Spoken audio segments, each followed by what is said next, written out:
Princess Anne sat quietly in her study at Gatcombe Park, the autumn rain pattering softly against the diamond-paned windows. The letter in her hands trembled slightly as she read Catherine's words for the third time that evening. Her usually composed demeanor cracked just enough to reveal the deep concern etched in her weathered features. The call had come on a Tuesday morning in March, when the daffodils were just beginning to push through the cold earth in the palace gardens. Anne had been reviewing her schedule for the upcoming week, pen poised over her diary, when her private secretary knocked on the door with unusual urgency. "Your Royal Highness, the Prince of Wales is on the line. He says it's rather important." Anne had known immediately that something was terribly wrong. William's voice, normally steady and measured like his father's, carried a tremor she had never heard before. The words he spoke seemed to hang in the air long after he had finished speaking, each syllable heavy with fear and uncertainty. "It's Catherine," he had said simply. "The doctors have found something. We're waiting for more tests, but they think it might be cancer." The silence that followed stretched between them across the phone line, filled with all the unspoken fears that royal training had taught them to suppress. Anne had closed her eyes, feeling the familiar weight of duty and family responsibility settle on her shoulders like an old, heavy cloak. In the weeks that followed, Anne had watched her nephew navigate the most challenging period of his life with a grace that reminded her painfully of their mother during her darkest hours. The Queen had faced her own trials with quiet dignity, never allowing the public to see her private struggles, and now William was walking that same difficult path. Catherine had initially tried to maintain her usual schedule, attending engagements with her characteristic warmth and enthusiasm. But Anne, with her sharp eye for detail and decades of experience reading people, had noticed the subtle changes. The way Catherine's smile didn't quite reach her eyes during public appearances. The careful way she moved, as if protecting some invisible wound. The moments of distraction that flickered across her face when she thought no one was watching. The diagnosis, when it finally came, hit the family like a thunderbolt on a clear day. And remembered the emergency family meeting called at Windsor Castle, the long corridors echoing with hushed voices and careful footsteps. The king, still recovering from his own health concerns, had looked older than his years as he processed the news about his beloved daughter-in-law. "We must rally around them," he had said, his voice barely above a whisper. "Catherine is not just William's wife. She's part of our family, and families protect their own." And had nodded, already formulating plans in her practical mind. She had lived through enough royal crises to know that the key was not just emotional support, but practical action. Someone needed to take charge of the logistics, the careful management of information, the delicate balance between privacy and public duty. She had approached Catherine carefully, knowing that her direct manner could sometimes be misinterpreted as coldness. They had met for tea at Kensington Palace on a grey April afternoon, the children's laughter echoing from the garden where they played under the watchful eye of their nanny. Catherine had looked fragile in a way that reminded Anne of a piece of fine china, beautiful but, suddenly, vulnerable to the slightest jarring. Her usually lustrous hair was pulled back severely, and there were shadows under her eyes that no amount of makeup could quite conceal. "I don't know how to do this," Catherine had admitted, her hands wrapped around her teacup as if drawing warmth from the porcelain. "I've read all the books about royal duty and public service, but none of them prepared me for this." And had reached across the small table and covered Catherine's hand with her own, a gesture that surprised them both with its tenderness. "My dear girl," she had said, her voice softer than usual, "there is no manual for facing cancer in the public eye. We're going to have to write this story as we go along." The conversation had lasted for hours, stretching into the early evening as they discussed everything from treatment options to how to tell the children. And had been struck by Catherine's determination to maintain some semblance of normalcy for George, Charlotte, and Louis, even as her world was turning upside down. "They're so young," Catherine had said, tears finally spilling over despite her attempts to remain composed. "How do you explain to a child that their mother might be seriously ill? How do you give them hope when you're not sure you have any left yourself?" And had drawn on her own experiences raising Peter and Zara, remembering the delicate balance of honesty and protection that parenthood required. "Children are more resilient than we give them credit for," she had said. "They can handle more truth than we think, but they need to feel safe. They need to know that whatever happens, they'll be loved and protected." The weeks following the diagnosis had blurred together in a haze of medical appointments, treatment decisions, and carefully crafted public statements. Anne had found herself taking on more royal duties, quietly filling gaps in the schedule while trying to maintain the facade that everything was proceeding normally. She had accompanied Catherine to her first oncology appointment, sitting in the sterile waiting room while William paced the corridors like a caged animal. The doctor, a kind woman with silver hair and gentle hands, had explained the treatment protocol with clinical precision while Catherine gripped William's hand so tightly that her knuckles went white. The chemotherapy was scheduled to begin in May, a fact that meant Catherine would miss several important royal engagements, including some that she had been particularly looking forward to. And had watched as Catherine struggled with the guilt of letting people down, a burden that seemed almost as heavy as the physical toll of the illness itself. "The public loves you," and had reminded her during one of their weekly check-ins. "They will understand. They will wait for you." But Catherine's concern wasn't just for the public. And had seen how she worried about William, about the additional pressure her illness would place on his already heavy shoulders. She fretted about the children, about her parents, about every person whose life would be touched by her diagnosis. The first chemotherapy session had been scheduled for a Tuesday morning in early May. And had insisted on driving Catherine herself, wanting to spare William the additional stress of navigating London traffic while dealing with his own emotions. They had sat in companionable silence for most of the journey, both lost in their own thoughts. The treatment center was a modern building with large windows and cheerful artwork, designed to feel less clinical and more welcoming. Catherine had registered under an assumed name, a small concession to privacy that felt both necessary and somehow degrading. And had waited in the family room while Catherine underwent her first treatment, reading the same magazine page over and over without absorbing a single word. The other families in the waiting area seemed to exist in their own bubbles of worry and hope, each dealing with their own version of the same fundamental fear. When Catherine emerged, pale but determined, and had felt a surge of admiration for her daughter-in-law's courage. The young woman who had once been criticized for being too ordinary, too middle-class, too unprepared for royal life, was showing a strength that put many lifetime royals to shame. The drive back to Kensington Palace had been different from the morning journey. Catherine had seemed lighter somehow, as if simply beginning the fight had lifted some invisible burden from her shoulders. "I think I can do this," she had said quietly, watching the London streets pass by outside the window. "It's not going to be easy, but I think I can do this." And had nodded, feeling something that might have been pride swelling in her chest. "Yes," she had said simply. "I believe you can." That evening, Anne had called her own children to check in on them, feeling suddenly grateful for their robust health and uncomplicated lives. Peter and Zara, now adults with families of their own, had both offered to help in any way they could, a gesture that warmed Anne's practical heart. As the weeks passed, Anne had found herself in an unfamiliar role. She had always been known as the royal family's workhorse, the one who quietly got on with the job without fanfare or recognition. But now she found herself becoming something she had never expected to be, a source of emotional support. She had held Catherine's hand during difficult medical procedures. She had listened to William's fears in the small hours of the morning when sleep eluded him. She had played with the children when their parents needed time to process difficult news or discuss treatment options in private. The public knew nothing of these intimate moments, these glimpses behind the carefully maintained royal facade. They saw only the carefully crafted statements and the gradually diminishing number of public appearances. But Anne saw everything: the fear, the hope, the determination, and the love that bound the family together during their darkest hour. One particularly difficult evening in late May, when Catherine was struggling with the side effects of her treatment, and had found herself sitting beside her daughter-in-law's bed, watching her sleep fitfully. The room was dim, lit only by a small bedside lamp, and Catherine looked younger than her years, vulnerable in a way that made Anne's heart ache. William had fallen asleep in the chair beside the bed, his hand still holding Catherine's even in sleep. Anne had studied his face, seeing so much of Diana in his features, and wondering what his mother would have thought of the strong, compassionate woman her son had chosen to love. That night, as Anne finally made her way back to her own rooms, she had made a decision that would change everything.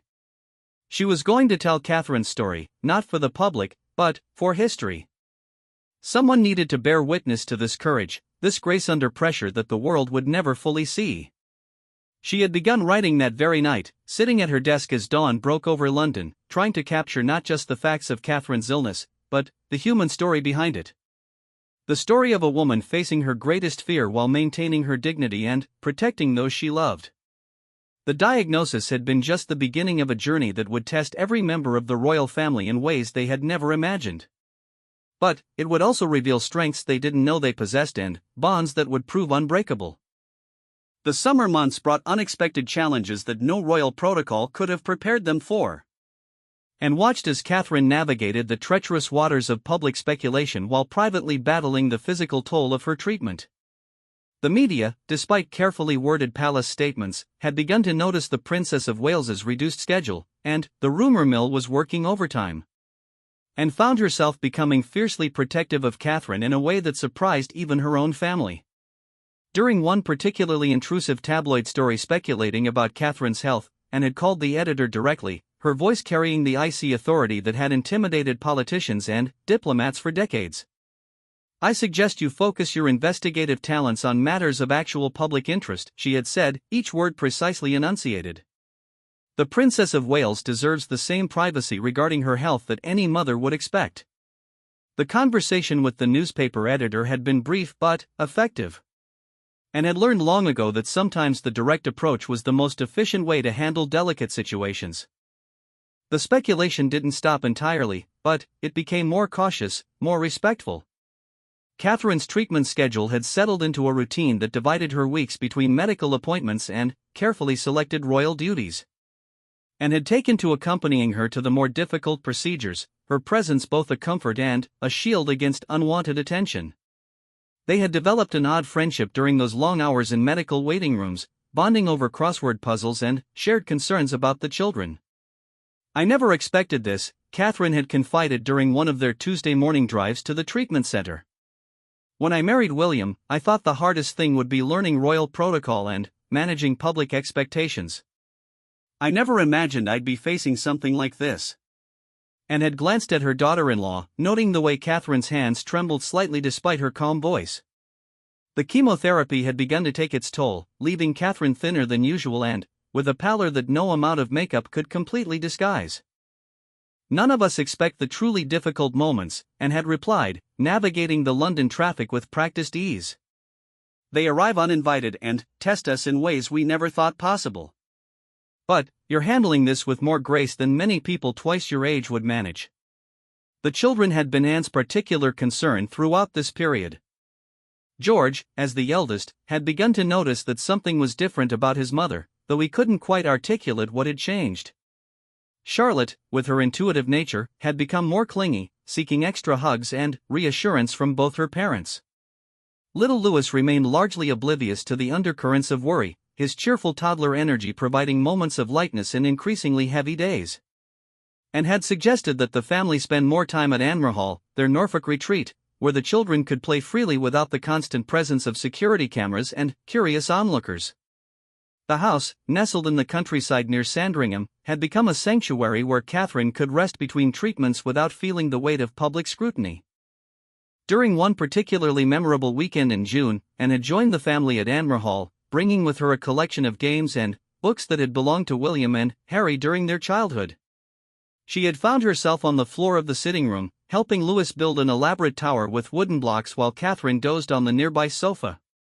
"Granny Anne," Charlotte had said, using the informal title that the children had adopted for her, "why is Mummy so tired all the time?" And had paused in her block stacking, choosing her words carefully.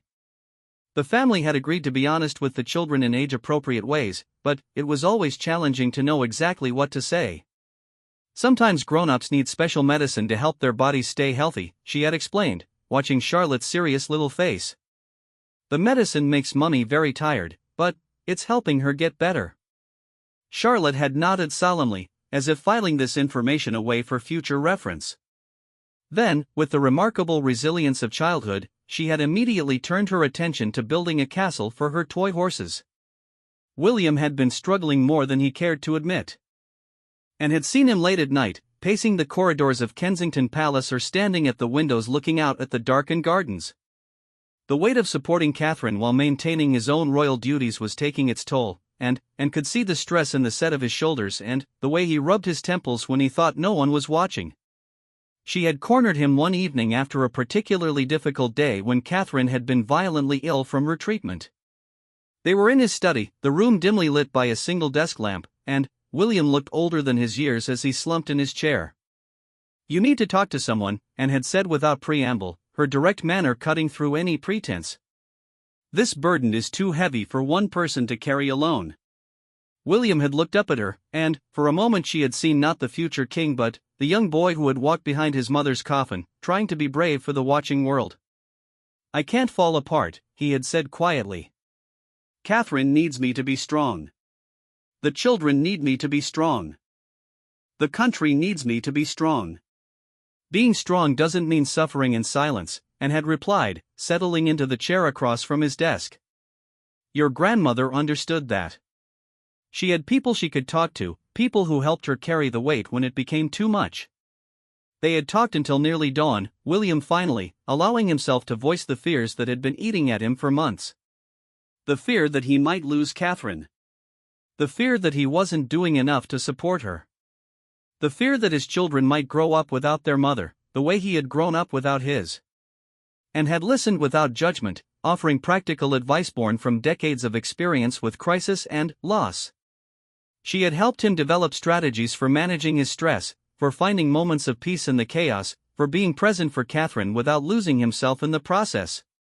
The most difficult conversation had come in July, when Catherine's oncologist had suggested a more aggressive treatment protocol. The cancer had not responded to the initial chemotherapy as well as they had hoped, and stronger measures were needed. And had been present for that meeting, watching as Catherine and William processed the news with quiet devastation.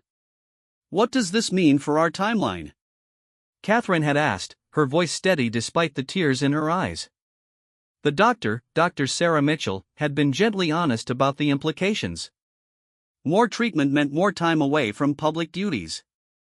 It meant more physical discomfort, more uncertainty about the future. But it also meant the best possible chance for a complete recovery.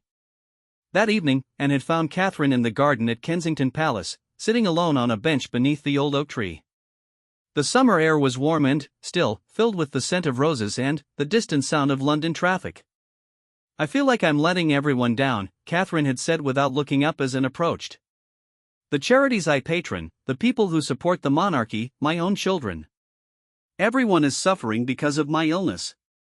And had settled beside her on the bench, her usual formality softened by the intimate setting. "My dear girl, you are not responsible for having cancer. You are only responsible for how you choose to fight it." They had sat in comfortable silence for a while, watching the light fade from the sky and listening to the evening sounds of the city. Finally, Catherine had spoken again, her voice stronger than before. "I want to make a statement," she had said. "Not about the specific details of my treatment, but about hope. About the importance of early detection and not being afraid to seek help when something doesn't feel right." And had felt a surge of pride at Catherine's words. Even in her darkest moment, the princess was thinking about how she could use her experience to help others. The statement, when it was released several weeks later, was carefully crafted to maintain privacy while offering hope and encouragement to others facing similar battles. And had helped draft it, drawing on her years of experience with public communications to strike exactly the right tone. The public response had been overwhelming. Messages of support poured in from around the world, from heads of state and ordinary citizens alike. Cancer survivors wrote to share their stories. Children sent drawings. Communities organized fundraising events for cancer research. What could have been a moment of vulnerability had instead become a source of strength and connection. But perhaps the most meaningful response had come from an unexpected source. Diana's former private secretary had written a personal letter to William, sharing memories of how his mother had drawn strength from helping others during her own difficult times. "Your mother would be so proud of Catherine," the letter had concluded. "She would see in your wife the same compassion and resilience that defined her own approach to adversity." And had been there when William read the letter aloud to Catherine, both of them crying openly for the first time since the diagnosis. In that moment of shared grief and hope, and had understood something profound about the nature of family and legacy. The summer had also brought unexpected moments of joy. Catherine's best friend from university had organized a quiet celebration for her birthday, gathering a small group of close friends for an afternoon of laughter and normalcy. And had watched from the terrace as Catherine smiled more genuinely than she had in months, surrounded by people who loved her simply for who she was, not for her title or position. The children had made remarkable adaptations to their new reality. George had taken on a protective role with his younger siblings, and had been moved to see him helping Charlotte with her reading and making sure Louis had his favorite toy at bedtime. The crisis had brought out maturity in the boy that reminded him powerfully of his father at the same age. As summer gave way to early autumn, Catherine had begun to respond better to her modified treatment protocol. The news, while cautiously optimistic, had brought the first real hope the family had felt in months. And had been present for the appointment when Dr. Mitchell had delivered the encouraging results, watching as years of tension melted from William's face. "We're not out of the woods yet," the doctor had cautioned, "but the indicators are moving in the right direction. The treatment is working." That evening, Anne had joined the family for dinner at Kensington Palace, the first truly celebratory meal they had shared since the diagnosis. The children, sensing the changed mood of their parents, had been more animated than usual, filling the dining room with chatter and laughter. As Anne had driven home that night, she had reflected on the journey they had all taken together. The crisis had tested every member of the family, but it had also revealed strengths and bonds that might never have been discovered under different circumstances. Catherine's battle was far from over, but she was no longer fighting alone. She had become the center of a network of love and support that extended far beyond the royal family, touching lives around the world and inspiring others to face their own challenges with courage and grace. October brought the first real signs of hope that the family had experienced since the dark days of spring. Catherine's medical team had cautiously optimistic news about her response to treatment, and, for the first time in months, saw genuine smiles return to both William and Catherine's faces. The autumn light streaming through the windows of Kensington Palace seemed brighter somehow, as if even nature was celebrating this small victory. And had been present for the pivotal appointment with Dr. Mitchell when the encouraging test results were discussed. She had watched Catherine's hands gradually relax their death grip on William's fingers as the oncologist explained that the tumors were shrinking and responding well to the modified treatment protocol. "I want to be clear that we still have a significant journey ahead," Dr. Mitchell had cautioned, her professional demeanor balanced with genuine warmth. "But these results indicate that we're on the right path. Your body is responding exactly as we hoped it would." The drive back from the hospital had been different from all their previous journeys. Instead of the heavy silence that had characterized so many of their Tuesday morning trips, the car was filled with cautious conversation about the future. Catherine spoke tentatively about royal engagements she might be able to resume in the new year, about Christmas plans with the children, about dreams that had seemed impossibly distant just weeks before. And had found herself fighting back tears as she listened to her daughter-in-law's tentative planning. The simple act of imagining a future beyond treatment schedules and medical appointments represented a profound shift in Catherine's outlook, one that Anne recognized as the beginning of true healing. The news had also brought changes in the children's behavior that warmed Anne's heart. George, who had been carrying himself with an almost adult seriousness for months, began to seem more like a typical 9-year-old again. Charlotte's clingy behavior gradually eased, and Louis returned to his boisterous, cheerful self, no longer sensing the undercurrent of anxiety that had permeated the household. Anne had been particularly moved by a conversation she had overheard between Charlotte and one of her school friends during a playdate at Kensington Palace.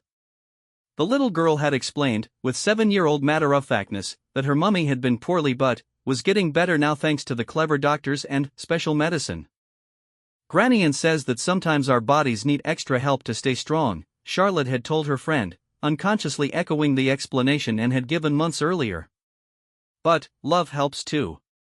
We give Mummy lots of love every day." The wisdom and resilience of children continued to amaze Anne.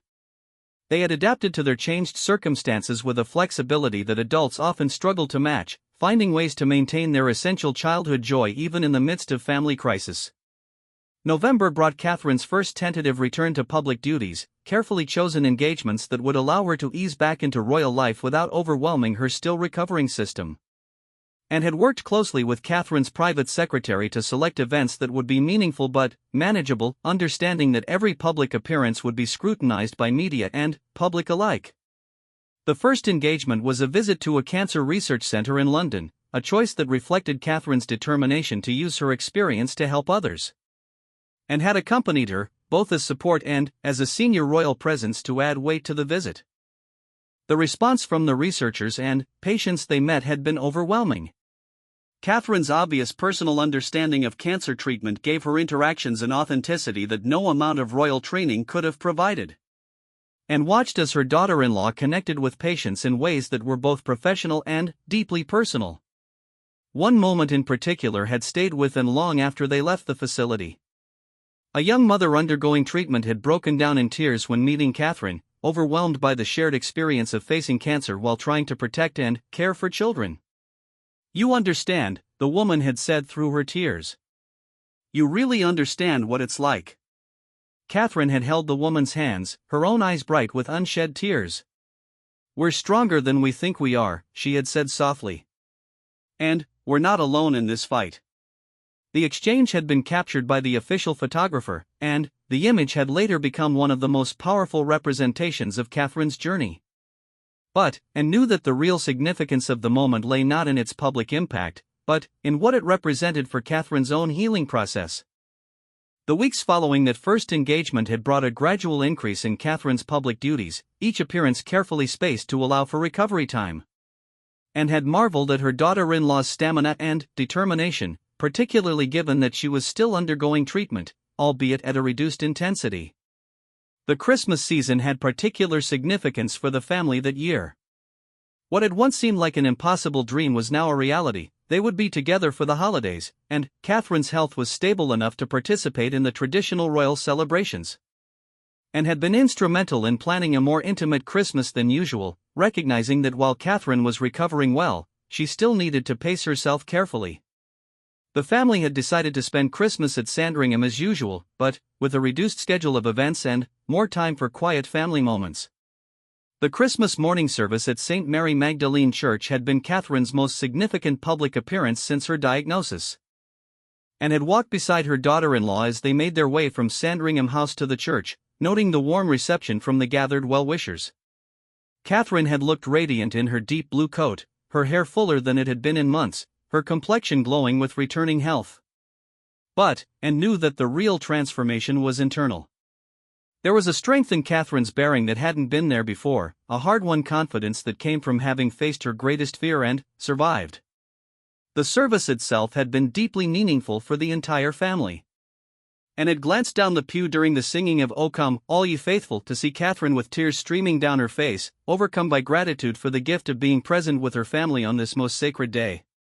After the service, as they walked back to the house through the Norfolk countryside, Catherine had linked her arm through Anne's.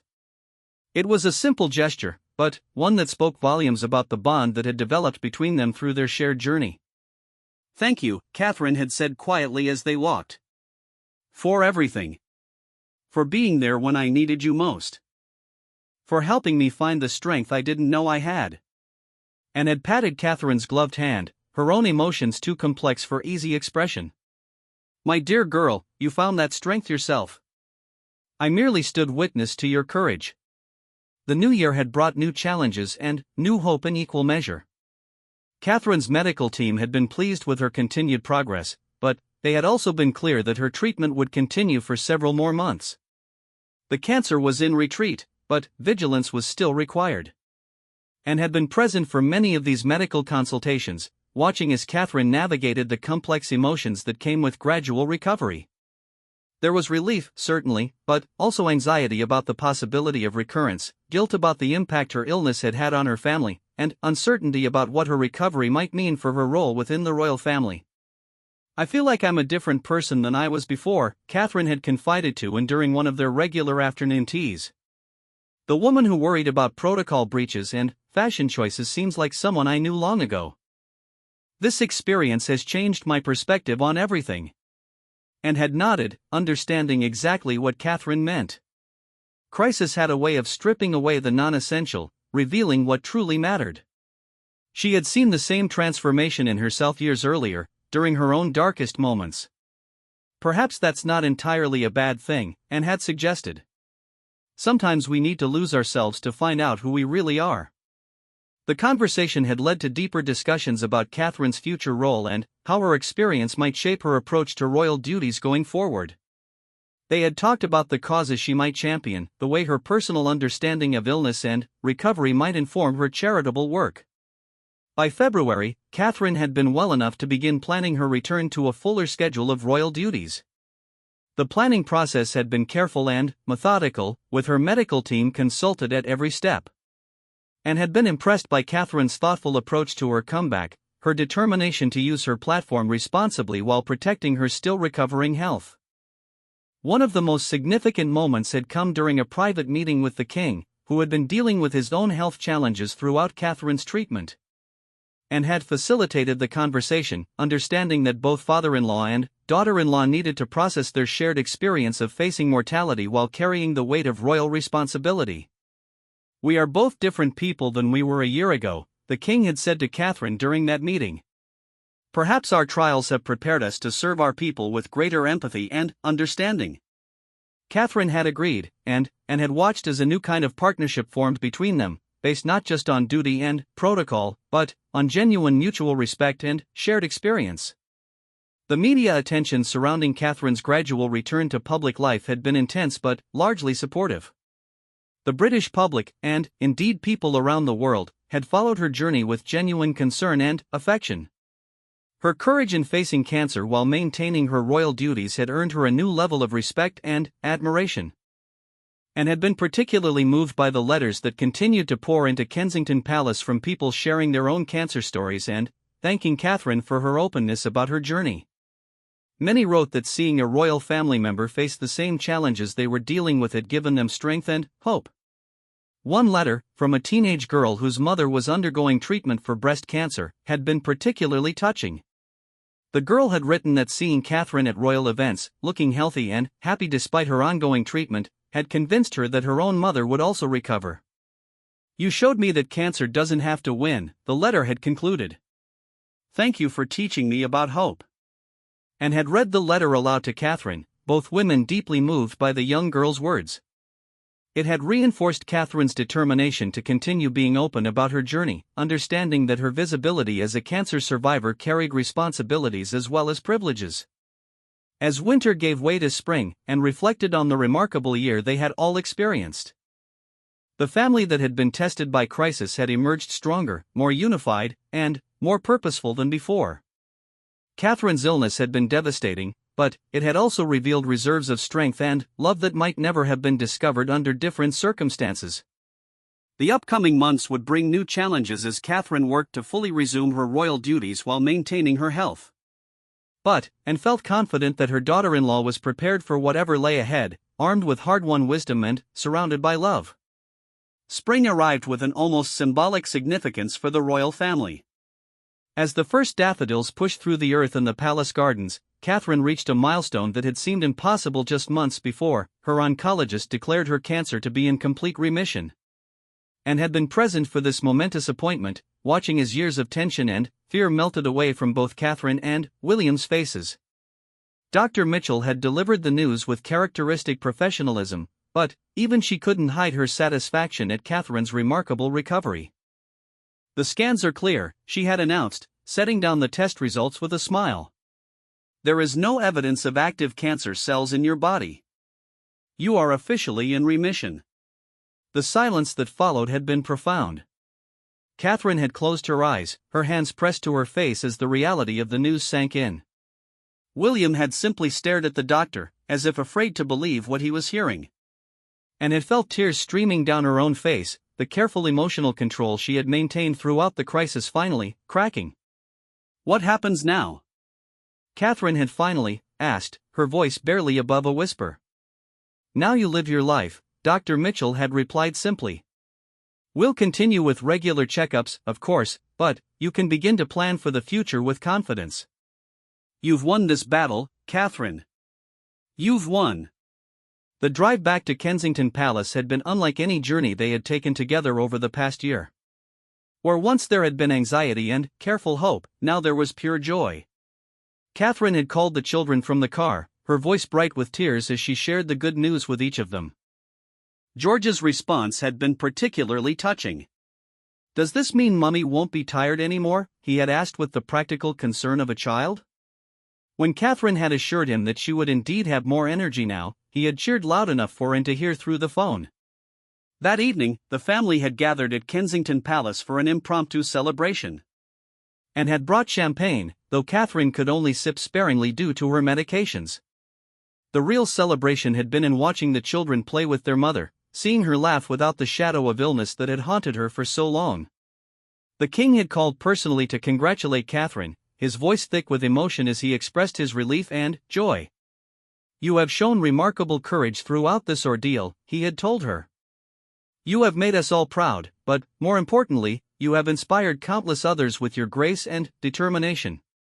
The news of Catherine's remission had been shared with the public through a carefully crafted statement that balanced celebration with appropriate caution about the ongoing need for monitoring. The response had been overwhelming, with messages of congratulation pouring in from around the world. And had been particularly moved by the responses from other cancer survivors, many of whom credited Catherine's openness about her journey with giving them strength during their own treatments. The princess had become an unwitting symbol of hope for millions of people facing similar battles. In the weeks following the remission announcement, Anne had watched Catherine embrace her returning health with a joy that was infectious. She had begun taking long walks in the palace gardens, something she hadn't been able to enjoy for months. She had started planning future engagements with enthusiasm rather than careful calculation of her energy levels. The first major royal event Catherine attended after her remission was the Chelsea Flower Show in May. Anne had accompanied her, both as support and because she genuinely enjoyed the annual celebration of British horticulture. But this year's visit had special significance. Catherine had commissioned a special garden design called the Healing Garden, created in partnership with several cancer charities. The space was designed to represent the journey from diagnosis through treatment to recovery, with different sections showing the darkness of initial fear giving way to the hope and beauty of healing. Anne had watched as Catherine walked through the garden, stopping to speak with other cancer survivors who had been invited to the private viewing. Her daughter-in-law's ability to connect with these individuals, to offer comfort and hope based on her own experience, had been genuinely moving to witness. One conversation had particularly stayed with Anne. An elderly gentleman who had recently completed treatment for prostate cancer had approached Catherine with tears in his eyes. "Your Royal Highness," he had said, his voice shaking with emotion, "seeing you here today, healthy and beautiful, gives me hope for my own future. When I was at my lowest point during treatment, my daughter showed me pictures of you continuing your royal duties despite your illness. It reminded me that life goes on, that there is still beauty and purpose ahead." Catherine had taken the man's hands in her own, her eyes bright with tears. "The most important thing I learned during my treatment was that hope is not just a feeling, it's a choice we make every day. And you, by being here today, are choosing hope." The conversation had been brief, and had understood its profound significance. Catherine's journey had transcended her personal experience to become a source of inspiration for others facing similar challenges. Her recovery was not just a family celebration, but a beacon of hope for an entire community of cancer survivors and their families. Summer had brought a full return to royal duties, but with a new perspective that informed everything Catherine did. She had chosen to patron several cancer research organizations, using her platform to raise awareness about the importance of early detection and funding for treatment research. And had been present for one of Catherine's first major speeches about her cancer journey, delivered at a symposium for oncology researchers in London. She had watched with pride as her daughter-in-law spoke with eloquence and passion about her experience, transforming what could have been a purely personal ordeal into a call for action. Cancer does not discriminate, Catherine had told the gathered researchers and medical professionals. It touches the lives of people from every walk of life, every social class, every background. But neither does the human capacity for hope, for healing, for supporting one another through our darkest hours. My recovery is not just my own achievement, it belongs to every researcher in this room, every nurse who held my hand during treatment, every family member who refused to let me give up.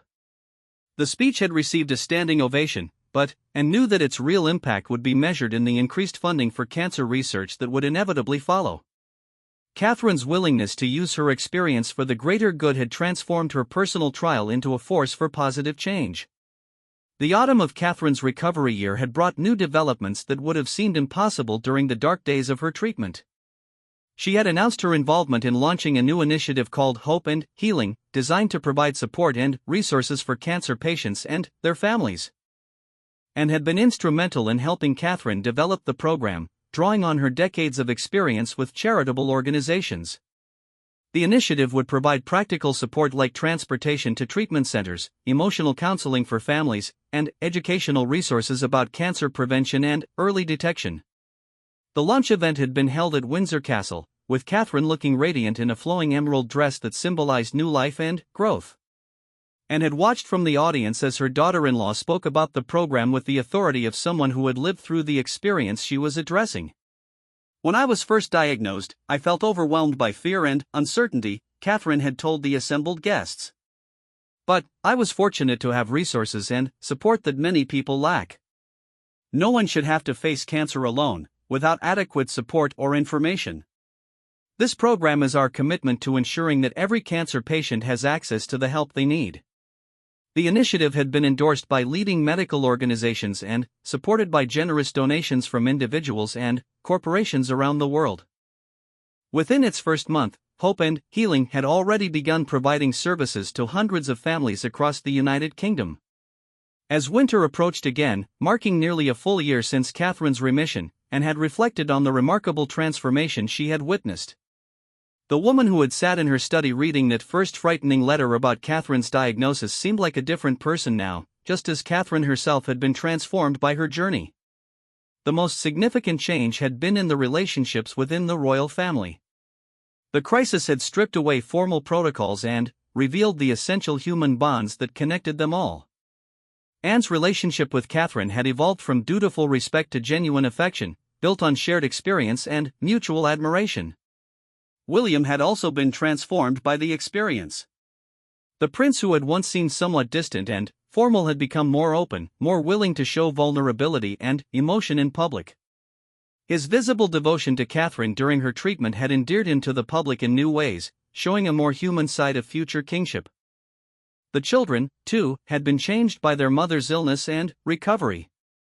They had developed a maturity and empathy that would serve them well in their future roles.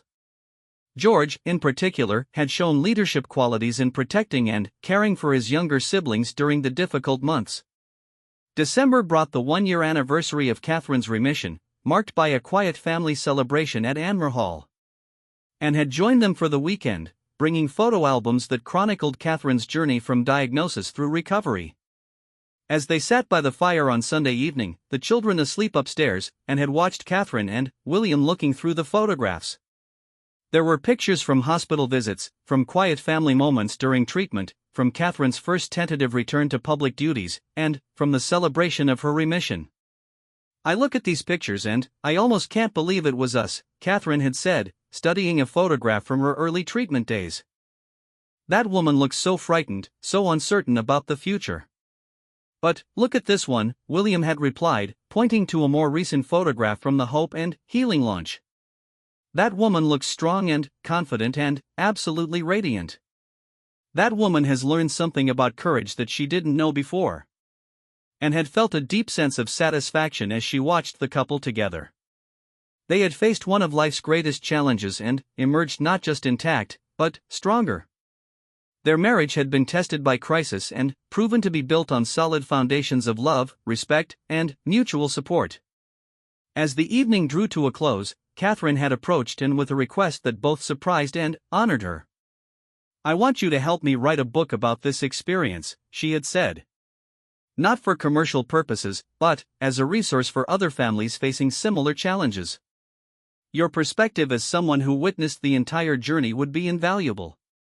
And had agreed immediately, understanding the importance of documenting not just the medical aspects of cancer treatment, but the human story of family resilience and love. The book would be another way for Catherine to transform her personal experience into a source of help and hope for others. As Anne drove back to Gatcombe Park that evening, she reflected on the extraordinary privilege of having witnessed Catherine's journey. She had seen human nature at its finest, courage in the face of fear, love triumphing over adversity, hope emerging from despair. The letter that had started this entire ordeal still sat in her desk drawer, but now it represented not the beginning of a nightmare, but the start of a story of remarkable triumph. Catherine had faced cancer and emerged victorious, but more than that, she had used her experience to help others and to strengthen the institution she served. The Princess of Wales who had recovered from cancer was a different woman from the one who had first received her diagnosis. She was stronger, wiser, more compassionate, and more purposeful. Her illness had been a trial that no one would wish for, but her response to it had revealed character qualities that would serve her well in the decades of royal service that lay ahead. And smiled as she turned into her drive, already thinking about the book they would write together. Catherine's story deserved to be told properly, with all its pain and fear and ultimate triumph. It was a story that would inspire others for generations to come, a testament to the power of love, family, and the unbreakable human spirit.